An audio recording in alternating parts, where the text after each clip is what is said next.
Hello, and welcome to another episode of the Climb the Confident Leader podcast. I'm your host, Rahul Karan Sharma, where I bring stories from leaders moving from invisible to becoming an influencer. Our guest today is the founder of a launched performance, a leadership advisory firm that helps executives build enterprise level strategists and prepare for succession before the wave of retirement hits. That's something you should be thinking of being a part of this company. This leader, she rose quickly through five industries, turning the worst performing Sylvian Learning Center into the top 20% performer through two recessions and later led blood banking operations across 7 states while managing her son's leukemia from a hospital room. Today, she equips mid level leaders to step into executive roles with the strategy, confidence, and resilience it takes to carry a legacy forward. Ladies and gentlemen, please put your hands together and welcome Jennifer Hawkins to our show. Welcome to our show, Jennifer. How are you doing today? I'm great. And thank you so much for having me. That was such a great intro. I really appreciate it. And yeah, I'm excited to be here. I'm glad. And just on the introduction, there is a lot of things that has gone throughout your journey to make you the person that who you are. And many a times people don't see the backside or people don't see the behind the scene things. So share with our audience about your leadership journey and why are you doing what you're doing today? Well, if you knew me for a long time, you would know legacy is huge to me. So that is always my why.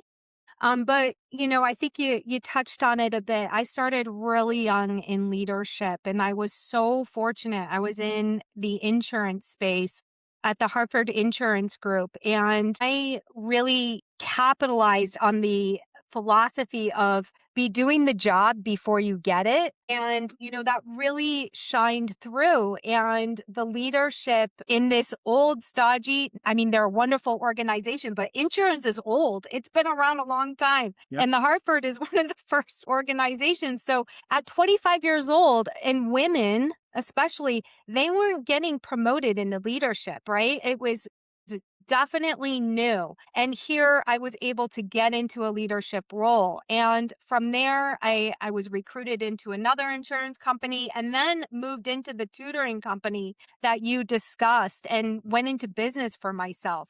So moved from this corporate entity to now it's my company and then ended up at the blood bank. In between that, I was doing some consulting work while I owned my Sylvan Learning Center. So a Mhm. lot happened in there, but every single time I was taking those beautiful trainings, I had world class training that the Hartford gave me, at 25 years old. And I was applying and getting better and better and better each time, right? Each place that I went to and each experience that I had. And I now have this program. I've got my advisory cohorts, my executive elite cohorts, and then I also have what's called the shift method, where I'm bringing those mid level leaders into those executive arenas so that Mm. they are prepared for the wave of the retirements that you already mentioned. And that I'm not a spring chicken. That was a really fast, down and dirty. This is Yes. my journey. Wow. One thing that I picked up from your intro was the trainings you received from Hartford. Mhm. At times, when we are young, when we are new to an organization, we are all focused on getting things done, and rarely we focus on sharpening the saw. And you just mentioned that how those trainings are still helpful for you, and how it changed your mindset, how it changed your game on the leadership. So thank you for sharing that, and thank you for being that learner for Hartford. Whereas Oh, an executive yes. professional, we always look for those learners who are really enthusiastic, who are really motivated to be on the training room rather than someone who is being pushed. So thank you for being that learner for Hartford. Thank you. I have nothing but gratitude for that organization for sure. Awesome. Now, I'm sure this moving from different industry one to another, it would not be just a cakewalk. And especially as you mentioned that you were dealing with since leukemia as well. and you were working from the hospital room. What kind of mindset shift, Jennifer, you had to go through to really focus on these aspects when you were probably maybe not the lowest moment, but not so great moment in your personal life? Yeah.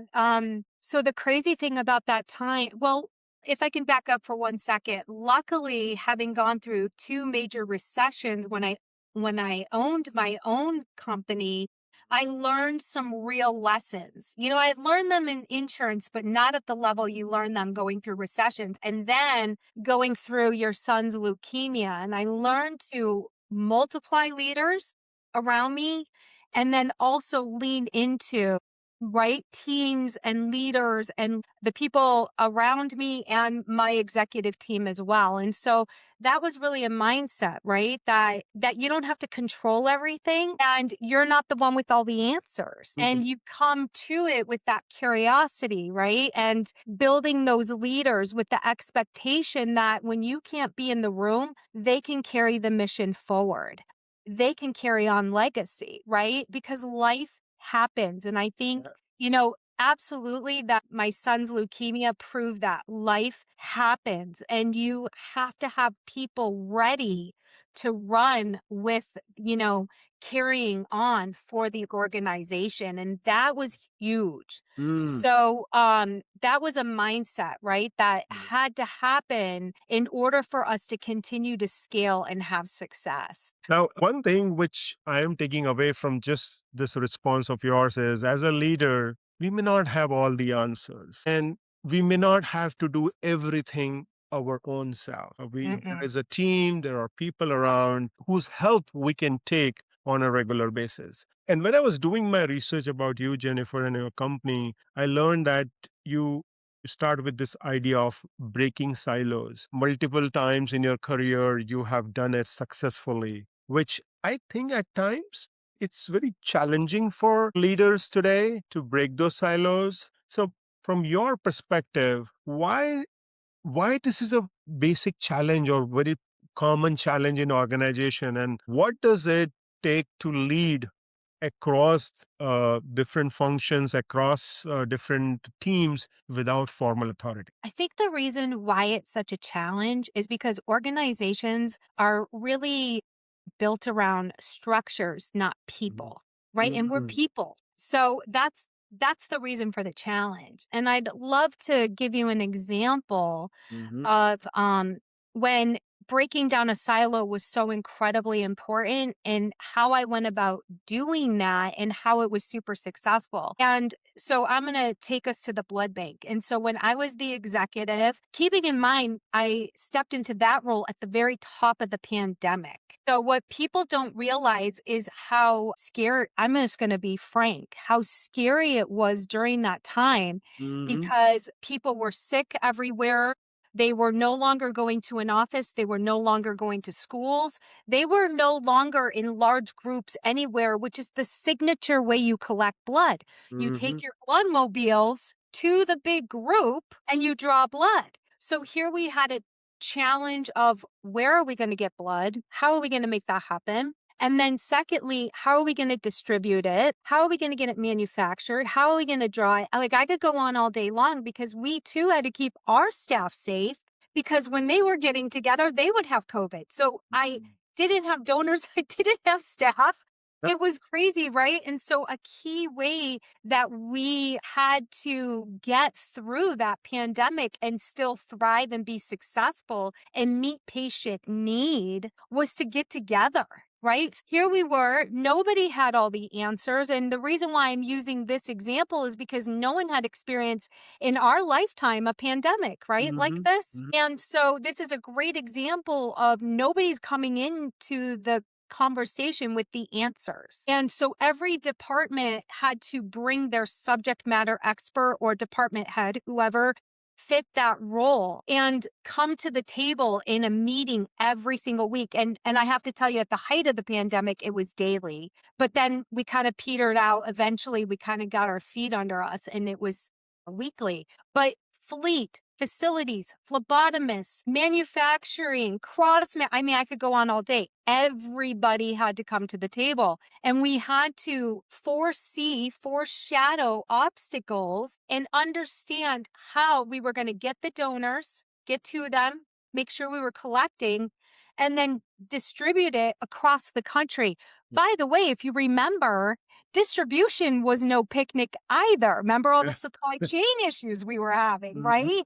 Yeah. So thinking through that, we were an export organization in my area. I was relied on for all these other states, all these other areas. So it wasn't just my immediate community, but across the country. That was a lot of pressure on my team. And we all came together with curiosity, transparency, right? That was another key area.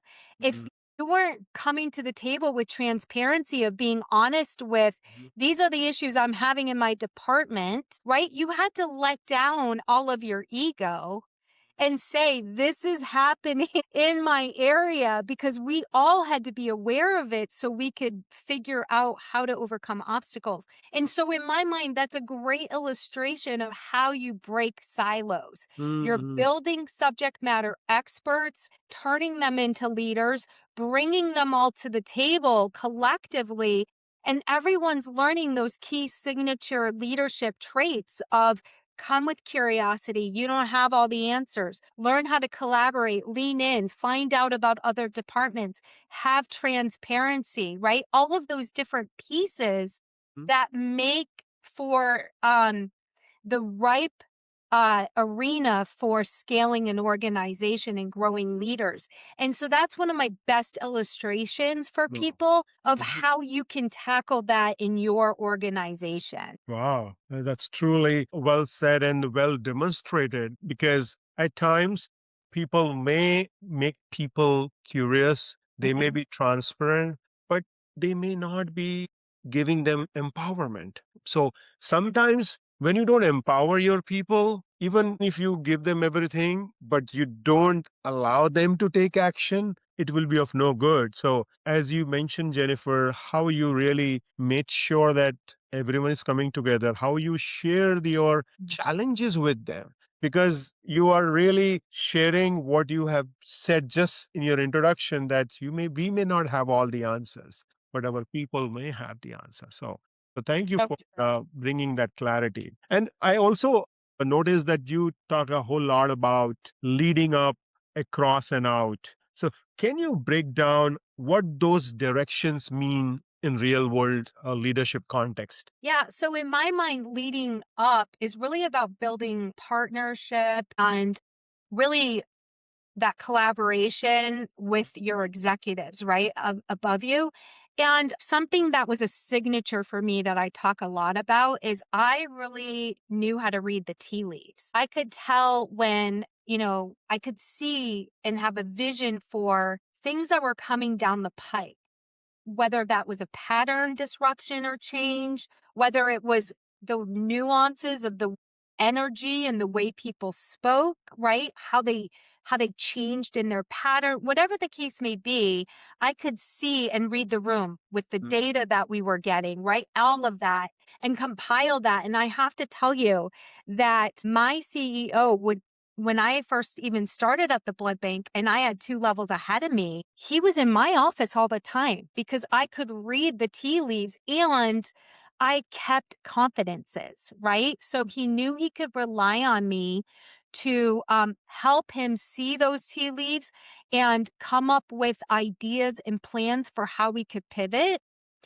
effectively and head problems and obstacles off at the pass, as well as just, keeping the confidences of the things he was sharing with me, right? Because that's a big deal. And so when those opportunities came up to scale and rise through the leadership chain, I'm the first person he thought of, right? And Mm. so that's really leading up. And Yeah. and then leading across is breaking those silos. just like that example we just spoke about. That is just that perfect example. You're collaborating with peers, you're creating alliances, right? You're a change agent behind the scenes. And you're seen as a problem solver across your enterprise. And then leading out is about getting out of your office and out of your company to me and stepping into your community, right? Because it's important to understand what is happening in I believe in being servant leaders. If you operate in a community, what are you doing for that community? How are you seen as a leader within your community?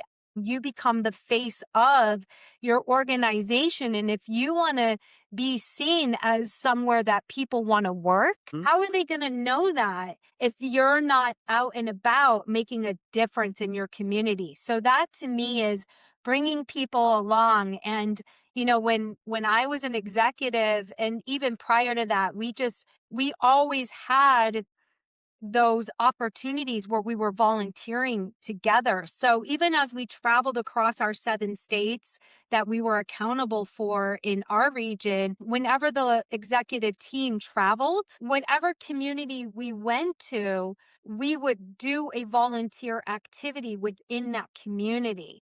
And I carried that through when I became the executive of the 3 states. I went ahead and we were constantly Ronald McDonald House, Earth Day. We were cleaning up the neighborhoods. Like I could go on and on.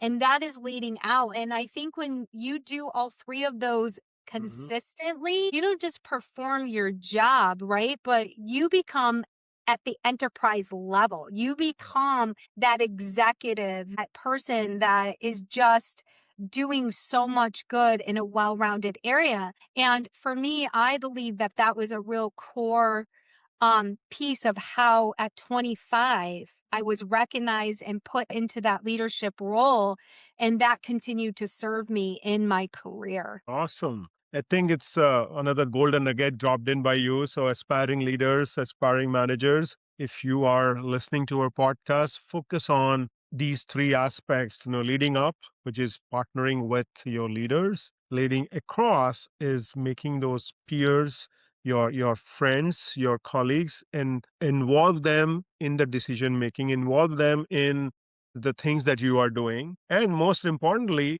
leading out is community outreach. And most of us, and I would not shy away in saying that was the community outreach piece was something I missed. It's just, since I moved into my entrepreneur world is when I'm donating a lot of hours and working with chambers. But I wish I would have done that early on to really showcase who am I as a person, as well as the capability of my organization. Because when you are advertising, when you are doing all the digital media is one thing, but then when you meet real person, it makes a difference. So thank you for sharing that up, leading up across and out. Yeah, thank And you. and I know most of us we believe that unless and until I have a title, I may not be able to lead. What would be your suggestions or recommendation to people who are thinking like that they cannot lead without authority? What are the few things they need to do to build their credibility, to earn trust with their peers, with their leaders? Any thoughts? Yeah, like I said, coming into that role, even at only 25 and becoming a leader, I was already doing the work of leader prior to that, which is why they could see me as a leader at only 25. And so that's a really good example of obviously at 25, it's not like I was walking around with all this authority. I didn't. And so I really tell leaders all the time, don't wait for the authority to begin leading. Start massaging your leadership wings early, right? And there's so many ways to do that, as being seen as someone who people can rely on, someone who is serving others and is really helping people around them through mentorship. Maybe you're the person who, when the new hires come on, because you're a subject matter expert, your zone of genius is in a certain area and that new hires typically struggle in that area. What a great way to exercise your leadership wings, right? and you become a go-to. And that allows leaders, like they lean into that because it's a struggle to get, as an example, new hires onboarded effectively and get their, their feet under them as quickly as possible. So when you have someone that's willing and eager to help in that arena and make a difference, you're gaining leadership skills, you're being seen as an authority, and you're serving others, right? And you're making a real difference around you. And so that's a really great example and a key strategy in my mind of how you can lead without title. So, one word or a phrase, leadership wings, how you spread your leadership wings early on. And I know many, if not all, new employees, they struggle in their initial 3 to 6 months. And Mm. most of the organizations, they do have this mentor mentee program, but still we fail to really bring that productivity up. And if you take that step forward in being a mentor, really helping those newcomers becoming the star performer, it can really make a difference for you as well as for them and for the organization because they need people like you who is really spreading their leadership wings early on. So thank you for bringing that up, and that's what really helped you in growing your career, Jennifer. Right?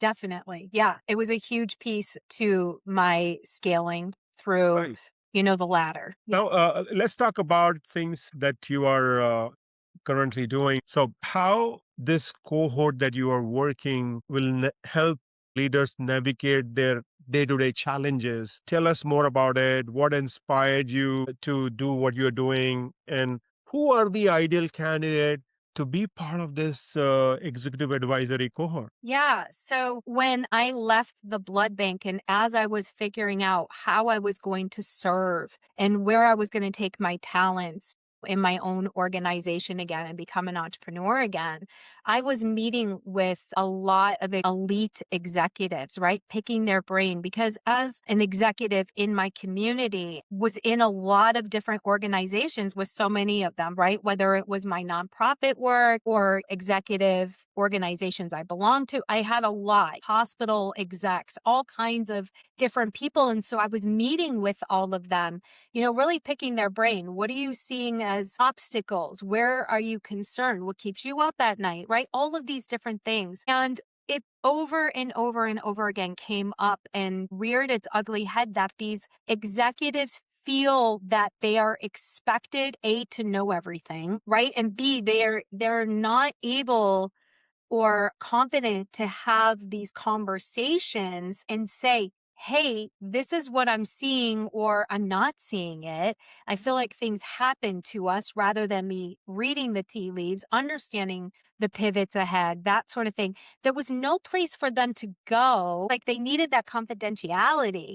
Mhm. And they felt like there was nowhere to get that where they could actually have a think tank with folks of walking away with action plans.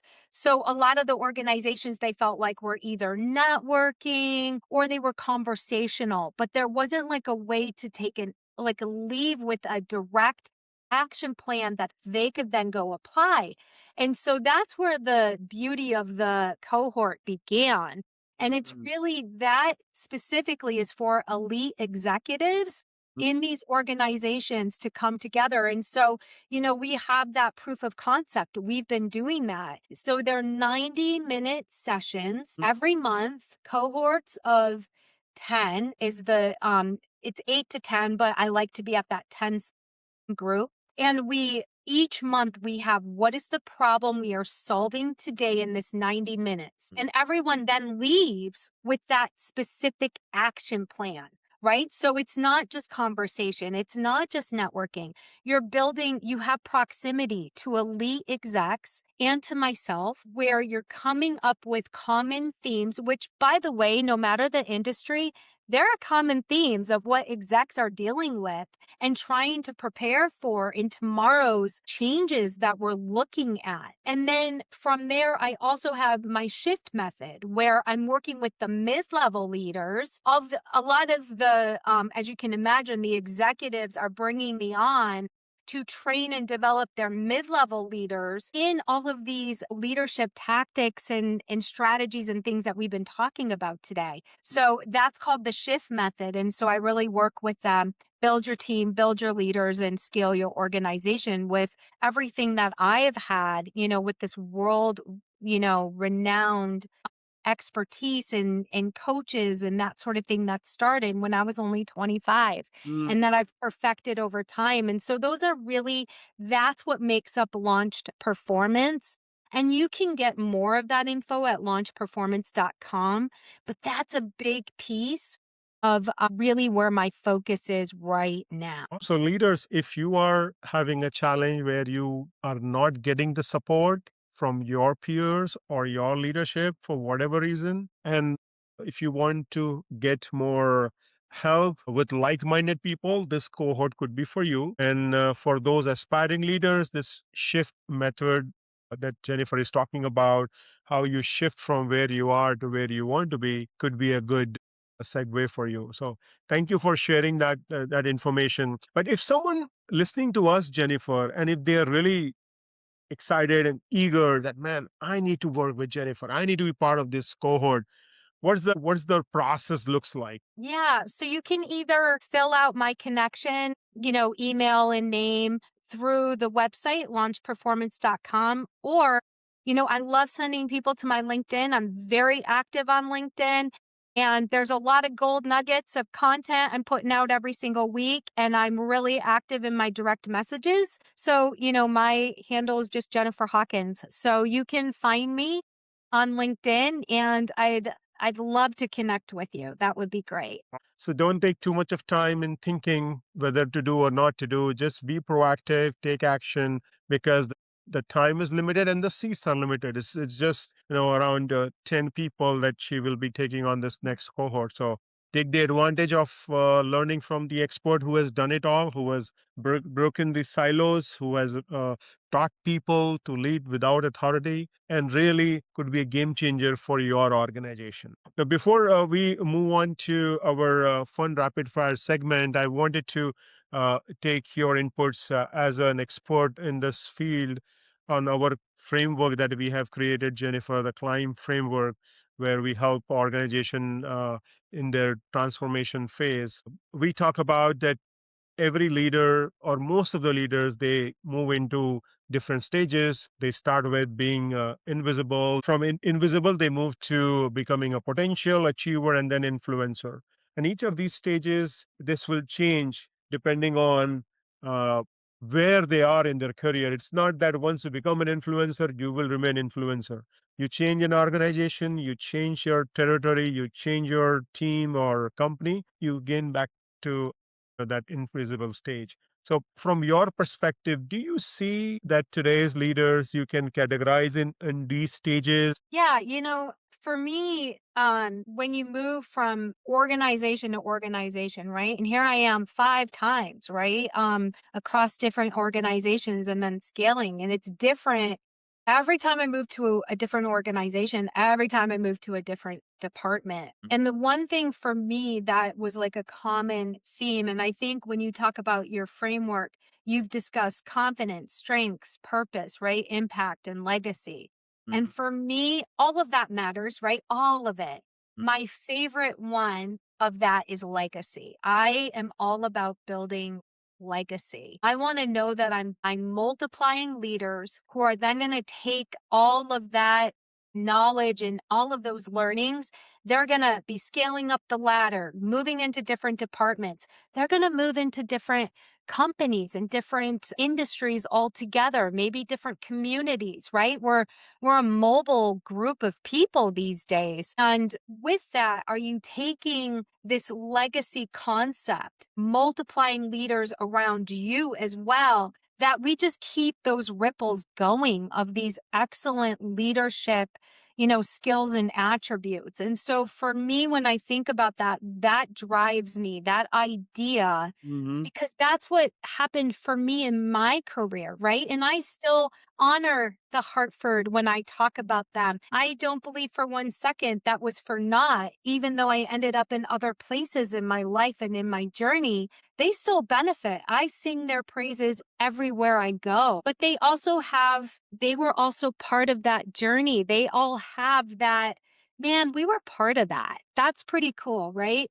And so I think that that for me really spoke about the climbs framework. I loved that. That really is a signature piece for me. Right. Thank you. That resonates with you as well as, talking about the legacy, because I believe the success of a leader is not about the revenue they have got, not about the number of people they manage.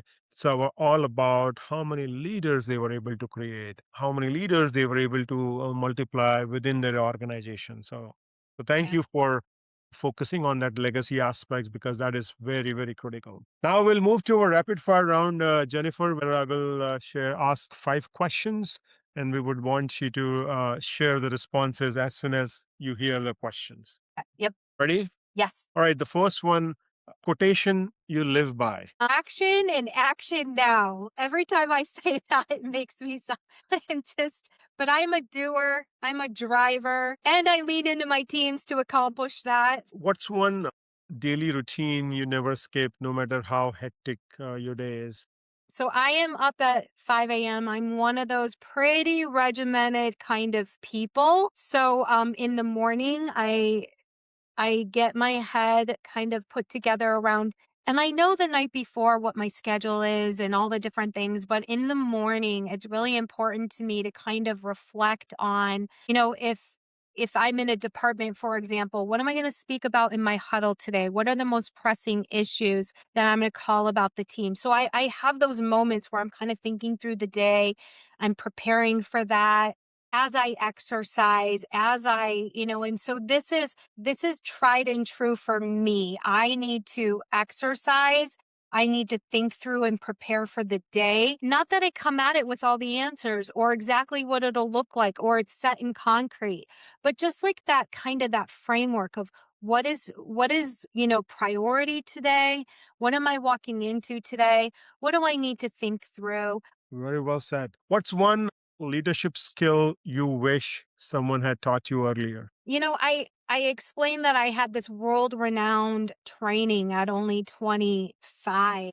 So I had that, right? I had all of that. But here's the thing, um, and I think anyone that's been in leadership for a while knows you can't learn everything in a classroom. You can't learn everything from a book or from someone trying to download their brain to give you everything they can. There are just things that you learn along the way. We probably didn't focus enough with me on that multiplying leaders, right? So definitely find the subject matter experts, those kind of pieces, but I didn't quite understand how I could lean into them, how I could empower them, and how I could rely on them. That came with time. Correct. Okay. And my next question, are you a morning person or a night owl? Well, I have to tell you, I never was a morning person. So it's funny that I'm up at 5 now because when I started at the Hartford, I had the noon position because that worked for me. But as I had kids and as I scaled into leadership, that sort of thing, I then was starting my morning huddles at 7:45. So my poor staff, that because we were across 6 states, we had to figure out all of those different time zones.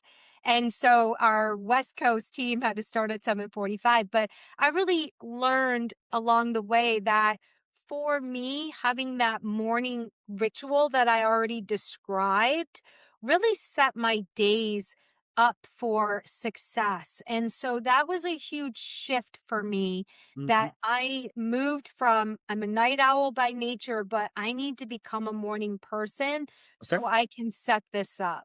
And that last one, if your career were a Netflix series, Jennifer, what would the title of season one be? My goodness, gosh, adversity. It would be like something, and I'm terrible with titles, but something about careening down the road through adversity and overcoming it. And I am not great at titles, but I'm telling you right now, that's what the life journey for me has been. Just so much different adversity. And how do you get through that? How do you lean into people? So that would be what the series was about. How's Okay. that? Yes, absolutely.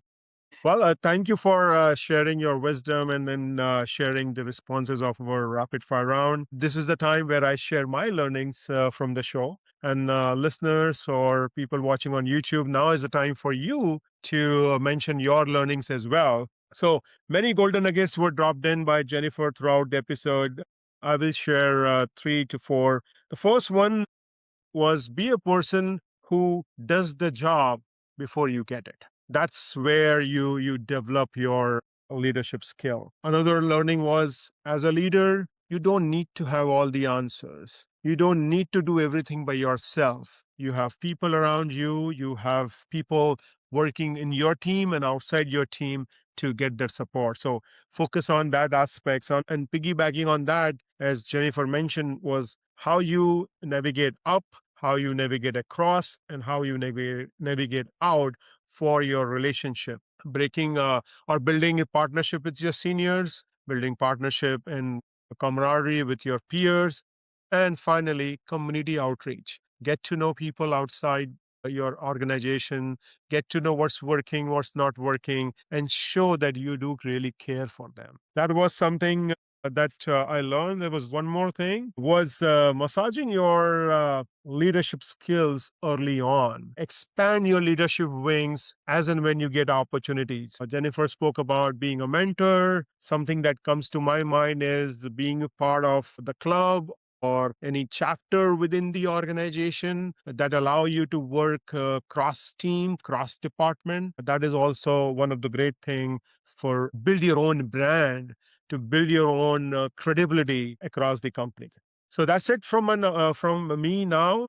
Once again, Jennifer, it has been pleasure to host you and to hear about your journey, and very excited for your executive leadership cohort.